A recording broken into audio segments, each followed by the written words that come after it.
मैं एक organic farmer हूं जो जैविक खेती करता हूं और मैं चाहता हूं अपने जमीन का ऑर्गेनिक कार्बन बढ़ाना। लेकिन ऑर्गेनिक कार्बन है क्या और कैसे बढ़ाऊं मैं ऑर्गेनिक कार्बन? सबसे बड़ी परेशानी जो हमारी खेती स्पेशली जैविक खेती में है वो ये है कि हमारे पास समझ नहीं है। हम चीजों को ढंग से समझना नहीं चाहते, सीधा काम करना चाहते हैं। तो आपको मोस्टली ऐसे फार्मर्स मिलेंगे जो अपना जैविक कार्बन बढ़ाने पे काम कर रहे होंगे, जबकि उनको आधी अधूरी इंफॉर्मेशन होगी कि आखिर जैविक कार्बन या ऑर्गेनिक कार्बन होता क्या है। इस वीडियो में हम पूरी कोशिश करेंगे आपको ऑर्गेनिक कार्बन को बहुत ही सरल तरीके से समझाने का, और वो तरीके भी बताएंगे जिससे आप उसको अपनी जमीन में बढ़ा सकते हैं।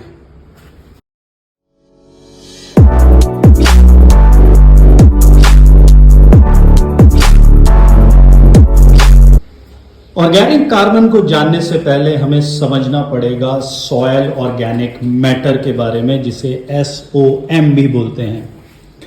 इसको आप मान लीजिए जमीन का वो पार्ट जो जिंदा है, जिसके अंदर थोड़ी सी भी लाइफ है। करीब 5% तक भाग किसी भी सॉयल पार्टिकल का जिंदा होता है और उसको हम सॉयल ऑर्गेनिक मैटर बोल सकते हैं। उसी का एक पार्ट होता है कार्बन, जो करीब 50 से 60% होता है सॉयल ऑर्गेनिक मैटर में। अब कार्बन इतना इंपॉर्टेंट क्यों है कि हम सॉयल ऑर्गेनिक मैटर जो बड़ा पार्ट है उसकी तो बात कर नहीं रहे हैं, और हम बात कर रहे हैं उसके एक पार्ट की जो है कार्बन। उसका रीजन ये है कि आप किसी भी जमीन का सॉयल ऑर्गेनिक मैटर मेजर नहीं कर सकते, निर्धारित नहीं कर सकते विदाउट सॉयल ऑर्गेनिक कार्बन। तो अगर मुझसे कोई पूछेगा मेरे जमीन का सॉयल ऑर्गेनिक मैटर कितना है, कि जमीन कितनी जिंदा है, तो मैं उसका पता सिर्फ उसके कार्बन से लगा सकता हूं। तो इसीलिए लोग कार्बन के बारे में ज्यादा समझते हैं, जानते हैं, और सॉयल ऑर्गेनिक मैटर कहीं पीछे छुपा रह जाता है। अब जबकि हमें समझ में आ गया है कि सॉयल ऑर्गेनिक कार्बन क्या होता है, सॉयल ऑर्गेनिक मैटर क्या होता है, अब हम बात करेंगे कि हम अपनी जमीन में उसको कैसे बढ़ा सकते हैं। अगर आप ऑर्गेनिक फार्मिंग करते हैं या ऑर्गेनिक फार्मिंग के बारे में जानते हैं, तो आपने लोगों को कहते हुए सुना होगा कि आप ये चीज में वो मिला दीजिए, गुड़ होगा, उसमें मिट्टी होगी, उसमें बेसन होगा। बहुत तरीके के आपको रास्ते बताएंगे, उनके अजीबोगरीब नाम देंगे और बोलेंगे इससे आपके जमीन का ऑर्गेनिक कार्बन बढ़ जाएगा। But from a principle perspective, अगर हम सिद्धांत की बात करें, तो सिर्फ 2 चीजें ही आपके जमीन का कार्बन बन सकते हैं। उनमें से पहली है पौधों का अवशेष, प्लांट वेस्ट, पत्तियां, डंडियां एक्सेट्रा, और दूसरा है पशुओं का अवशेष, एनिमल वेस्ट। ये दोनों चीजें जब सड़ने गलने की विभिन्न प्रक्रियाओं में होती हैं, वेरियस स्टेजेस ऑफ डिकम्पोजिशन, ये कार्बन कहलाती है। अब दूसरा सवाल आपके मन में आ सकता है कि क्या मैं अब पत्तियों के अवशेष पे काम करूं, पौधों के अवशेष पे काम करूं, या फिर मैं एनिमल वेस्ट पे काम करूं? तो इसका जवाब है कि जो भी आपके लिए सूटेबल हो। अगर आप जिस खेत पे काम करते हैं, जिस गार्डन में काम कर रहे हैं, उसमें पेरेनियल प्लांट या वृक्ष बहुत ज्यादा है, जहां पे आपको बहुत सारी जो पौधों के अवशेष मिलते हैं, तो आप उसका बनाएं कॉम्पोस्ट और वो डालें, जिससे कार्बन बढ़ जाएगा।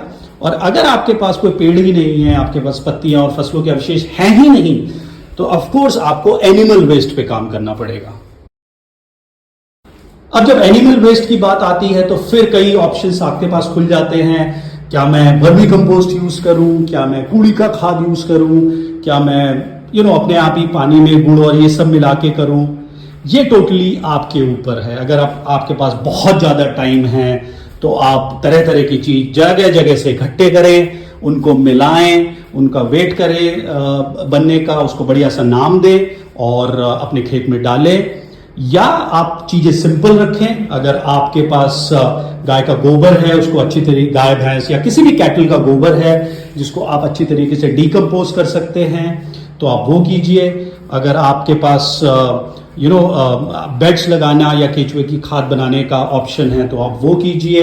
इसमें मैं अपनी चॉइस नहीं डालूंगा, इसमें आपको अपना बुद्धि लगानी है और देखना है कि क्या आपके लोकल डायनामिक्स में फिट होगा। क्योंकि मेरा जो मेन एक्सपेक्टेशन है, या मैं बोलूंगा अगर मैं कोई मेन लर्निंग दे सकता हूं तो वो ये है कि हमें एज अ किसान अपनी चीजों को बहुत ही सिंपल रखना है, आसान रखना है। प्रोडक्शन में हमें कम से कम टाइम लगाना है, हमें बेचने में सबसे ज्यादा टाइम लगाना है। अब यहां पे कुछ किसान साथी शायद सोच रहे होंगे कि फिर हरी खाद क्या है, हरी खाद या ग्रीन मैन्योरिंग से भी तो कार्बन बढ़ता है। तो ये चीजें आती हैं प्रैक्टिसेस में। हमने बात की इनपुट की, तो इनपुट सिर्फ दो हैं जैसा कि हमने डिस्कस किया, हरी खाद, ग्रीन मैन्योरिंग या क्रॉप रोटेशन जिसको फसल चक्र भी बोलते हैं। ये सारी चीजें आती हैं प्रैक्टिसेस में कि आप इनपुट तो डाल ही रहे हैं, साथ में कुछ ऐसी चीजें करते रहिए जिससे और भी फायदा हो।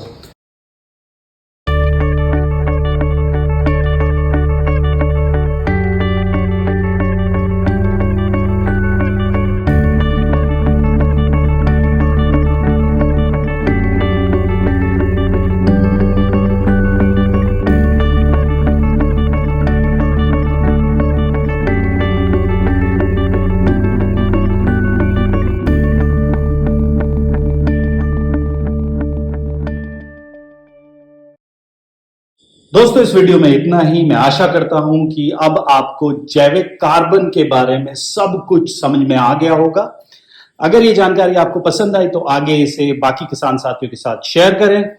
मैं फिर आऊंगा एक नए वीडियो के साथ, तब तक जय हिंद।